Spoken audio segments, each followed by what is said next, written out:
Hi అండి, ఎలా ఉన్నారు? Welcome back to our channel. ఈరోజు అయితే బనానా స్టెమ్ వాటర్ గురించి, దాని యూజెస్ గురించి కూడా చెప్దాం అనుకుంటున్నానండి. మా ఇంట్లో ఇలా బనానా చెట్టు అయితే ఉంది. దాన్ని గెల వచ్చేసింది, కొట్టేసాం మొత్తం. ఆ బనానా చెట్టు గెల తీసేసాక, చెట్టును కొట్టేశాక ఆ మొదలు ఉంటుంది కదా అండి, దాన్ని కట్ చేసి చూడండి.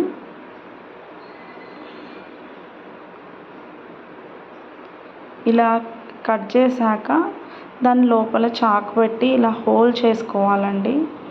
ఇలా హోల్ చేసుకుంటే దాంట్లోకి వాటర్ ఊరుతాయి అన్నమాట. నేనైతే ఇందులో జీలకర్ర, ఒక చెట్టులో జీలకర్ర, ఒక చెట్టు వామ వేసుకున్నానండి.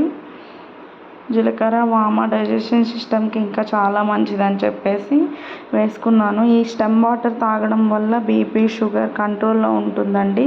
మెయిన్ వెయిట్ లాస్ అవ్వాలనుకున్న వాళ్ళకైతే ఈ బనానా స్టెమ్ వాటర్ చాలా ఉపయోగపడతాయండి.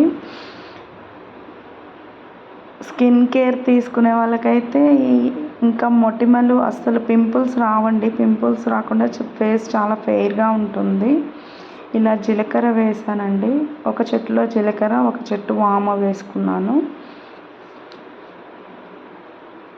ఇలా వేసాక ఇలా మన బనానా లీఫ్తోనే అలా కట్టేయాలండి. ఇలా కట్టాక 1 డే అలానే ఉంచాలి. 1 డే అలా ఉంచి నెక్స్ట్ డే ఓపెన్ చేసి చూస్తే అందులో చాలా వాటర్ ఊరుతాయండి.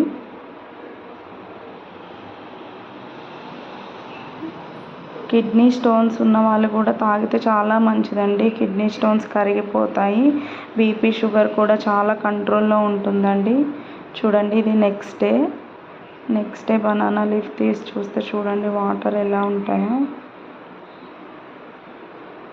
ఇవి జీలకర్ర వాటర్ అండి.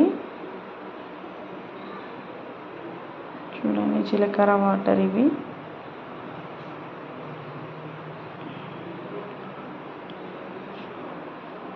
ఇలా ఒక గ్లాస్లోకి అయితే తీసుకుంటున్నానండి. ఇది గ్లాస్లో తీసుకున్నాక వడగట్టి తాగాలండి. ఆ జీలకర్ర అదంతా వడగట్టి తాగితే చాలా బాగుంటుందండి. అంతా తాగలేకుండా ఏమి ఉండదండి, బాగున్నాయి వాటర్ అయితే. నాకైతే జీరా వాటర్ కన్నా వామ వాటర్ చాలా బాగా నచ్చినాయి. హెల్త్ ఇంపార్టెంట్ కాబట్టి మనం టేస్ట్ గురించి ఆలోచించకూడదండి. ఓకే, ఎలా ఉంటాయో అనుకునే వాళ్ళ కోసం చెప్తున్నా. ఓకే, తాగొచ్చు, మరీ వగరగా ఏమి ఉండవండి, చాలా బాగుంటాయి. ఇవి వామ వేసిన చెట్టుకి చూడండి, అప్పుడే దాని పిలక కూడా వచ్చేసింది వాటర్తో పాటు. థ్యాంక్స్ ఫర్ వాచింగ్ అండి. Please do subscribe, please support.